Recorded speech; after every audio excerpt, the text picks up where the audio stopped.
ना हंसकर सीखे हैं ना रो कर सीखे हैं। अगर हम सीखे हैं तो किसी का होकर सीखे हैं। इन पंक्तियों के साथ सुग्रीव किलाधीश स्वामी विश्वेश प्रपन्नाचार्य जी ने विश्व को आईना दिखाया, गोरखपीठ को विश्व का पावर हाउस बताया और भगवाधारी बाबा को पावर हाउस का रिमोट कंट्रोल। हालांकि इस रिमोट कंट्रोल पर किसी का कंट्रोल नहीं है, जो कि भारत की पावन धरा सदैव से ऋषि मुनियों की कर्मभूमि रही है। समय समय पर उनके मार्गदर्शन में भारतवर्ष का गौरवशाली इतिहास लिखा गया है और अब उन्हीं के पद चिन्हों का अनुसरण देश का संत समाज करता है। आज संत समाज से उठने वाली हर एक आवाज दुनिया के कानों तक पहुंचती है। इसी आवाज में एक नाम मठाधीश योगी आदित्यनाथ का गूंजा। दरअसल मौका था भारतीय संस्कृति एवं गौ सेवा पर बोलने का। इस पर अपने विचार रखते हुए जैसे ही सुग्रीव किलाधीश स्वामी विश्वेश प्रपन्नाचार्य जी मंच पर पहुंचे, खुद को भविष्यवाणी करने से रोक नहीं पाए। इतिहास में पहली दफा गोरखपीठ से गोरखपीठाधीश्वर पर भविष्यवाणी हुई है। जैसा कि आप सभी को विदित है, गोरक्षपीठ के पूज्य दो आचार्य की पावन पुण्यतिथि के अवसर पर प्रतिवर्ष ये आयोजन किया जाता है। आज का विषय है भारतीय संस्कृति और गौ सेवा। गौ संरक्षण संवर्धन की चर्चा आपने खूब सुनी है। ये तो गोरक्षपीठ है।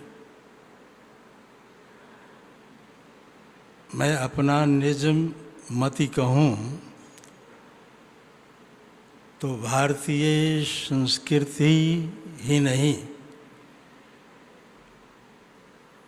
भारतवर्ष की जो आस्था है, जो सभ्यता है, जो संस्कृति है, सबका संरक्षण गोरक्षपीठ के माध्यम से हो रहा है। क्योंकि यहाँ जो संस्कार मिला है, उस संस्कार के मूल की तलाश करने की आवश्यकता है। माता पिता भी बच्चों को संस्कारित करते हैं, लेकिन वहाँ अगर कोई कमी रह जाती है तो गुरुकुल में आकर के वो बच्चा सभी संस्कारों से संस्कारित हो जाता है। हम अन्यत्र क्यों देखें? जिन आचार्य द्वय के इस पावन पुण्यतिथि के अवसर पर हम सभी उपस्थित हुए हैं, उनका संस्कार तो देखिए। वर्तमान पीठाधीश्वर माननीय मुख्यमंत्री जी का संस्कार देखिए। आज़ादी से लेकर के अब तक के इतिहास को उठा करके देखिए। आज तक ऐसा संस्कारी शासक आपको मिला कभी?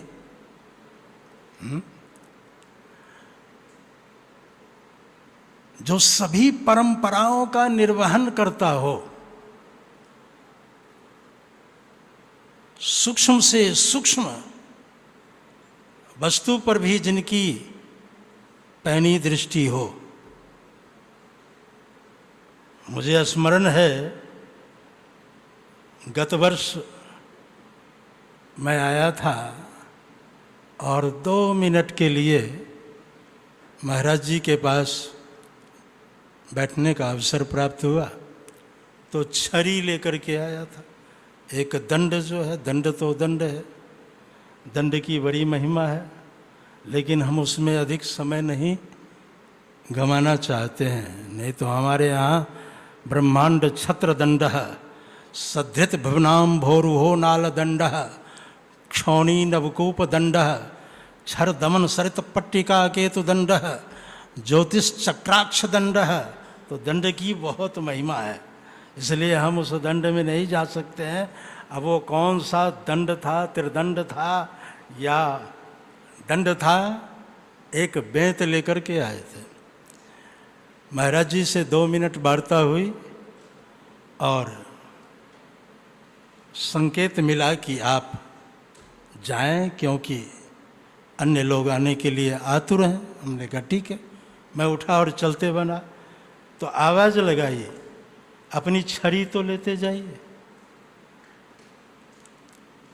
मेरे से कहते, मैं भूल गया उस छड़ी को, लेकिन पूज्य महाराज जी की दृष्टि तो सूक्ष्म से सूक्ष्म वस्तु के ऊपर ऐसी दृष्टि जो सभी परंपराओं को लेकर के चल रहे हैं।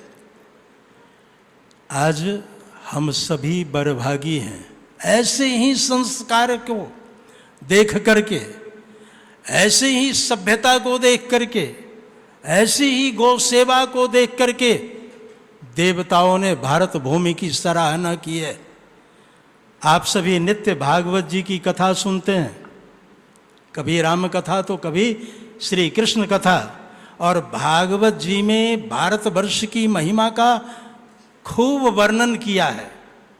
देवताओं ने गान किया है, अहो अमीशाम किम कारी शोभनम प्रसन्न येषाम सुविद्युत स्वयं हरि यर्जन्म लब्धम नृष भारताजिरे मुकुंद सेवो पैकम स्पृहाहिना।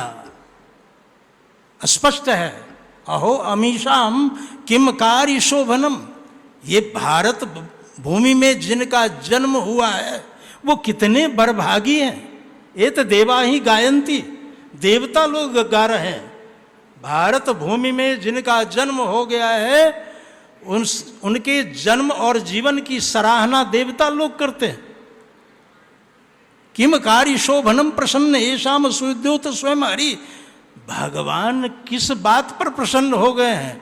इस सेवा के ऊपर प्रसन्न हो गए, इस संस्कार के ऊपर प्रसन्न हो गए हैं। प्रतिवर्ष हम लोग यहाँ एकत्रित होते हैं और इस आयोजन में भागवत जी की कथा, पावन श्री राम कथा सुनते हैं। कथा में क्या है? गुरु और गोविंद की चर्चा है। भागवत जी चाहे हमारे जितने गौरव ग्रंथ हैं, उन ग्रंथों का सार सर्वस्व अगर आप जानने की चेष्टा करें तो 2 ही चीज पाएंगे, या तो गुरुओं की महिमा है या गोविंद की महिमा है। गुरु से ही ग्रंथ का श्री गणेश होता है। गुरु से जुड़ने की आवश्यकता है।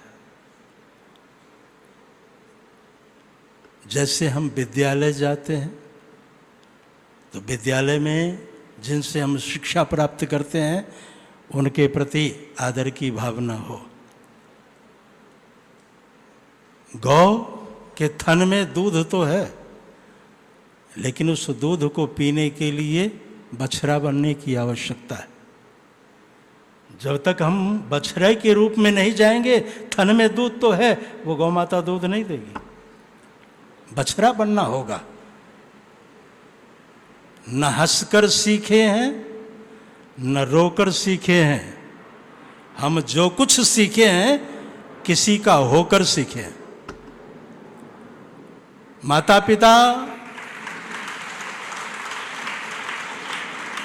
पिता के प्रति आदर का भाव रखोगे तो वो संस्कार देंगे। विद्यालय में जाओ तो गुरुजनों के प्रति आदर की भावना होगी। अभी एक सज्जन हमारे संत, पूज्य संत चरण विश्लेषण कर रहे थे, चत्वारि तस्य वर्धन्ते आयुर्विद्या यशो बलम। जो प्रतिदिन अपने से श्रेष्ठ जनों के चरणों में अभिनंदन करता है, वंदन करता है, उसकी 4 चीज बढ़ जाती है, आयु, विद्या, यश और बल। ये सब संस्कार हैं और गुरु ही संस्कार देते हैं। विद्यालय में संस्कार मिलेगा, कॉलेज में संस्कार मिलेगा। हमारे जितने शिक्षा संस्थान हैं उन संस्थानों में संस्कार ही तो दिया जाता है।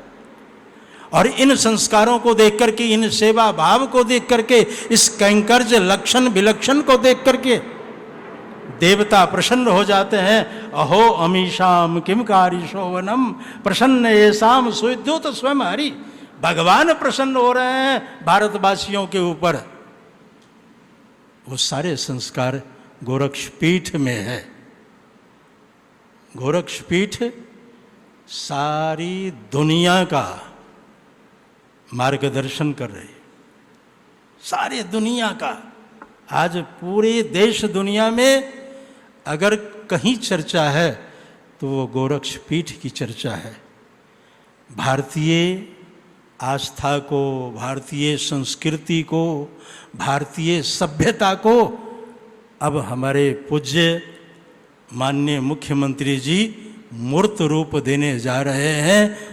अयोध्या में जिनकी प्रतिष्ठा होने जा रही है वो आस्था की, भारतीय आस्था की प्रतिष्ठा है, भारतीय संस्कृति की प्रतिष्ठा है, भारतीय सभ्यता की प्रतिष्ठा होने जा रही है, जिसे देखने के लिए करोड़ों, 50 करोड़ लोगों का आना निश्चित हो गया है। अभी से सीट नहीं है, ट्रेन में सीट नहीं है, हवाई जहाज में भी सीट नहीं। ये स्थिति है। बहुत कुछ कर रहे हैं। मैं तो इस गोरक्षपीठ के संस्कार के प्रति अभिनंदन करता हूँ, वंदन करता हूँ। जिन पूज्य आचार्य चरणों ने इस तरह का संस्कार देकर के भारत भूमि का एक संरक्षक, देश ही नहीं दुनिया का संरक्षक नियुक्त किया है, ऐसे आचार्य द्वय के चरणों में वाक पुष्पांजलि, श्रद्धांजलि समर्पित करते हुए समय की सीमा में अपने